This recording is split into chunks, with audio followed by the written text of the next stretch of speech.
Hello, ladies and gentlemen, welcome back to the channel. My name is Mark Roden, and in today's video, we are going to be going over the 5 reasons you should and the 5 reasons you should not buy a Nissan 300ZX Z32. The way these videos work, in case you're new here, is first I go over one reason you should, then one reason you shouldn't, then one reason you should, one reason you shouldn't, until we get to 10 total, 5 of each. And at the end of the video, I tell you my final thoughts on whether or not I think you should buy the car overall. And the reason why we're doing today's video is actually, I just wanted to mention this because it was super cool. Somebody donated to the YouTube channel $5 and asked to see the 300ZX Z32. That's insane. I've had like a couple donations on the channel before, but I always miss them somehow. Like YouTube doesn't give like a special notification when I get like donated to, which is always makes me feel so bad because then I'll like see it like months later and I'm like, oh my god, I'm so sorry. But anyone that's ever donated, I just want to say really massive thank you. Anyone that's ever watched the channel, thank you. Anyone that's ever left a hate comment, thank you. I don't care who you are. If you've ever seen Mark Roden's face, just thank you, and it means the world to me. And obviously, thank you especially to today's guy that donated the $5 to see the Z32 300ZX. That is not me saying that you have to donate money to see your car. I will always go off of recommendations anyways. You do not have to do that. It is 100% just a little bonus that the guy decided to do. I really appreciate it, my friend. Either way, media of the day is Call of Duty Modern Warfare 2, the OG, the 2009 Modern Warfare 2. We've been doing a lot of Call of Duties recently. We did COD 4, World at War, because they're all great, dude. Like, I know in the gaming space, it's like Call of Duty is like the noob game, like the dorky gamer likes Call of Duty. Then I'm a dork, man, because I like them. Alright, I like them a lot, and MW2 the OG is such a classic, dude. Every gun is overpowered, it's great. Without further ado, let's go right into it, though, with the 5 reasons you should, and the 5 reasons you should not buy a 300ZX Z32. And reason number 1 why I think you should buy a Z32 300ZX is simply put the pricing of them. Yeah, these are, like, in my opinion, I would say they're like a legendary JDM car. Like, are they up to par with like the FD RX-7, Evo 9, R34 GTR, Mark IV Supra, NSX? No, obviously not. But they are like a close second. Like, I would put the Z32 300ZX on like the same level of like legendariness, I guess, as like the GC Imprezas, the S15 Silvias, or S14 or S13 Silvias. Like, they're a legendary car, and you could find them for like $5 grand, $6 grand. It's insane. Now, are the ones that you're going to find for $5 grand or $6 grand going to be a little bit sketchy and might have some issues? Yeah, but they are still really good deals. Now, the turbo ones, the twin turbo ones, so that's a different story. Those are pretty expensive, but base model 300ZXs are really cheap for what you're getting. You're getting a legendary JDM rear-wheel drive, fun, in my opinion, really cool car for like 5 or 6K.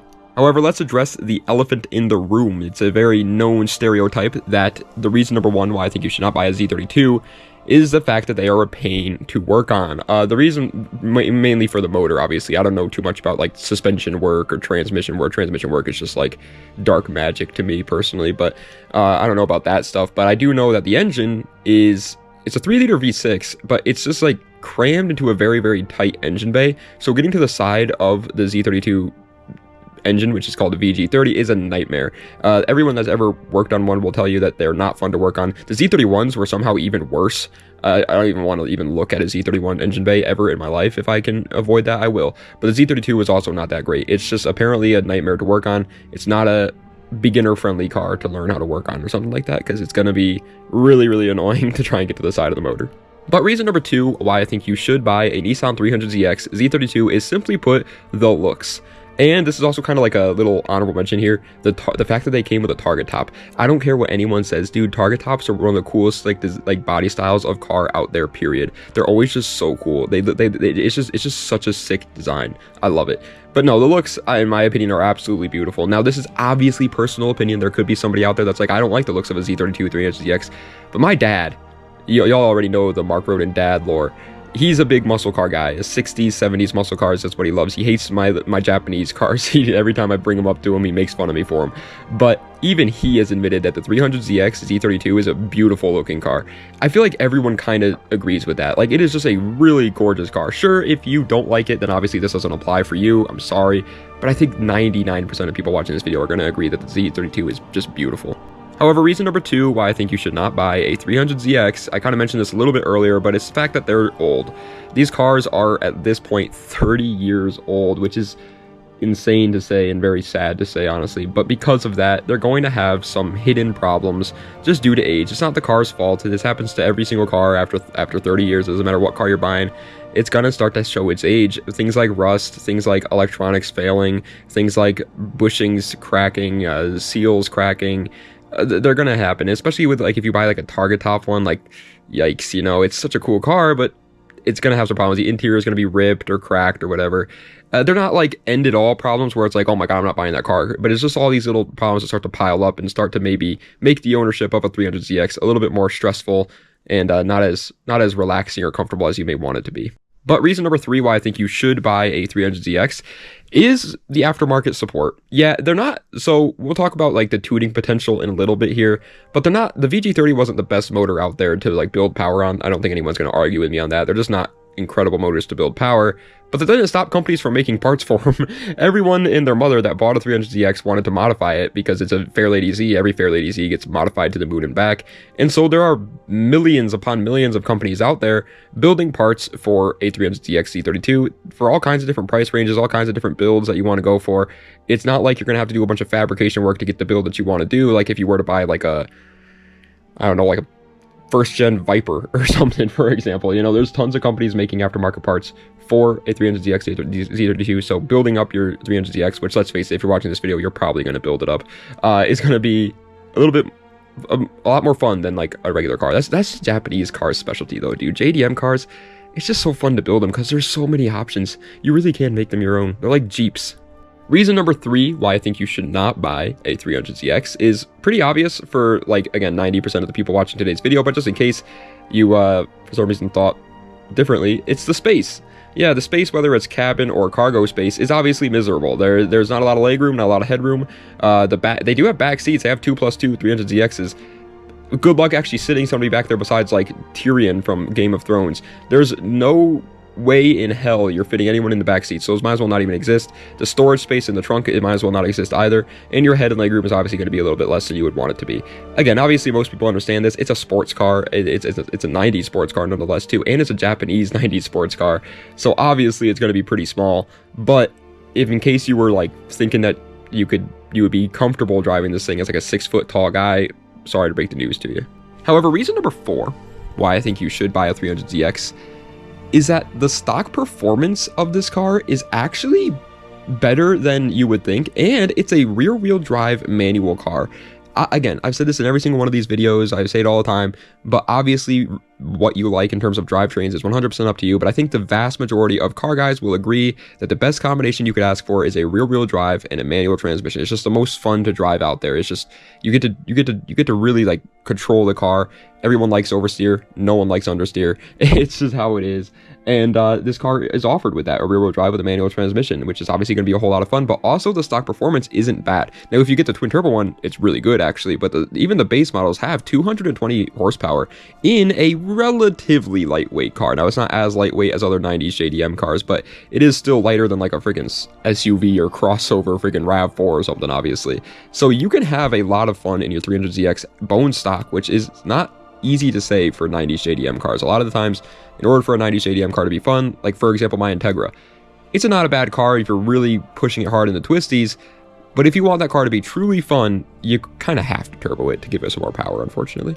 Which is a good thing, by the way, that the 300ZX Z32 has good stock performance, because reason number 4 why I think you should not buy a Z32 is that the tuning potential isn't there. Yeah, we talked about this earlier when we were talking about the aftermarket support, but unfortunately, even though all these companies make parts for the Z32, that doesn't mean that the Z32 likes the parts. It kind of likes to blow up the second you try to give it any sort of power additives, which is unfortunate. A lot of the people love to engine swap Z32s, which is honestly the best course of action for a Z32 owner if you plan on like getting a lot of power out of it, because again, the VG30, not only is it not great for building power, but it's also going to be a nightmare to actually get the power in there, because again, you got no space in the engine bay. The tuning potential for this car is just, it's just lackluster, unfortunately, which is sad. That's the one thing I will say about Fairlady Z's. Besides like the 370Z and now the new Nissan Z, RZ34, whatever it's called, they really have never been known for their like tuning potential. You know what I mean? No one's ever like really built them up to be like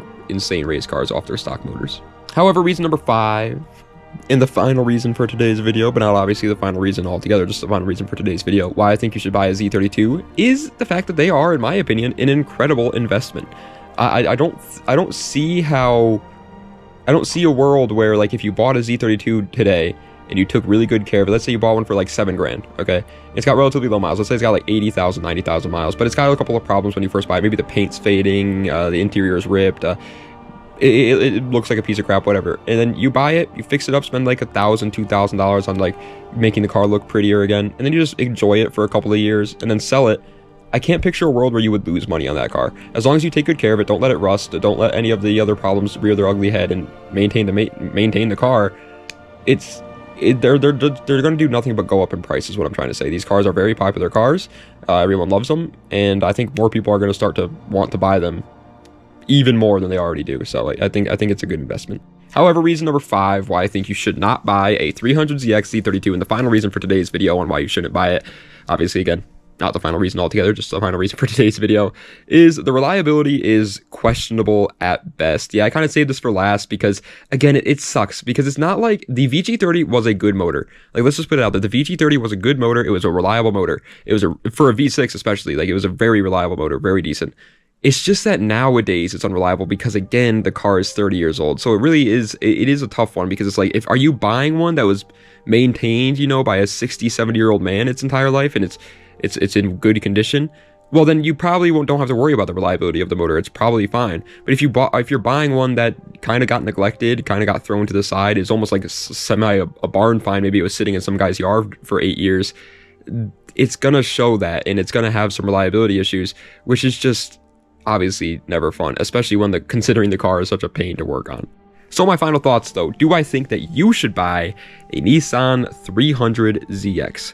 Well, for anybody like looking for a daily driver, absolutely not. Not a single chance in hell. There's not a lot of space. They're a pain to maintain. They're a pain to work on. They're old cars, so they're going to show a lot of their age now, unfortunately. And yeah, they're just not comfortable. There's not a good daily, obviously. But if you are looking for a project car, I honestly think they're an incredible option. You may have to swap the motor though if you do plan on making some serious power, and since you're a car guy and it's going to be a project car, you're probably going to work on the car yourself. You're not going to take it to a shop. No shame to those who do, but if you, most likely you're not going to. And so working on the stock motor may be a little bit of a nightmare. So if you are a younger person, 16, 17, 18, this is going to be your first time actually owning a car and maintaining it yourself, maybe stay away from it. Maybe choose a better option, an easier option, a Civic, a Miata, an S chassis, something that's easy to work on. But again, yeah, they're super cool, and they're a somewhat unique option to build too that I think is truly gorgeous. It's one of those last JDM cars that you could still buy that is in relatively good condition for less than 10 grand nowadays, which is awesome. There are definitely some other JDM cars out there under 10 grand, but most of them, it's just like, it's really hard to make it to justify actually purchasing them because they're kind of just not great. Whereas the Z32 is one of the last ones that I truly think is. And so yeah, I recommend it a lot if you are looking for a project car, but just expect to have a little bit more of a tough time getting it to where you might want it to be than something like a Civic. But ladies and gentlemen, that is the end of today's video on the 5 reasons you should and the 5 reasons you should not buy a Nissan 300ZX Z32. I hope you guys enjoyed. If you did, please be sure to like, comment, and subscribe to the channel for more content just like these. Let me know what videos you'd like to see in the comment section down below. Check the links in the description for any of my other social medias or any of my other YouTube channels or any of that great mumbo jumbo. And once again, thank you so much to the man or woman, actually, I'm sorry. Damn, I just realized that now. I should have mentioned that in the intro, but sorry, if you're a woman, I'm sorry. I apologize. I can't obviously tell based on like profiles.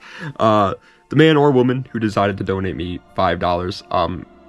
That's awesome, man. I really appreciate it. And again, guys, you do not have to do that. You don't have to do that at all. I go off of recommendations a lot. As a matter of fact, the next video is going to be on the 3000 GT. The next 5 reasons you should and 5 reasons you shouldn't is going to be on the 3000 GT because of a comment that said they want to see me do a 5 reasons you should and 5 reasons you shouldn't on the 3000 GT. The only time I sometimes don't do a recommendation is my good, bad, and ugly. Sometimes on the good, bad, and ugly, I just want to talk about cars that I like don't really get to talk about. Like, as a matter of fact, the next good, bad, and ugly is going to be on the Lotus Elise Series 1, so the first generation of the Lotus Elise. No one recommended that car. I just really wanted to talk about it. But most of the time I will go off recommendations, so you guys do not have to donate $5 if you don't, or any money. If you want to see your car, you could just leave a regular comment. But again, to the guy or woman who did, I really, really do appreciate it, man. That was such a cool moment. It made me smile from ear to ear. So thank you guys so much. But anyways, thank you guys so much for watching. I do appreciate it. Das Vidania, and have a nice night.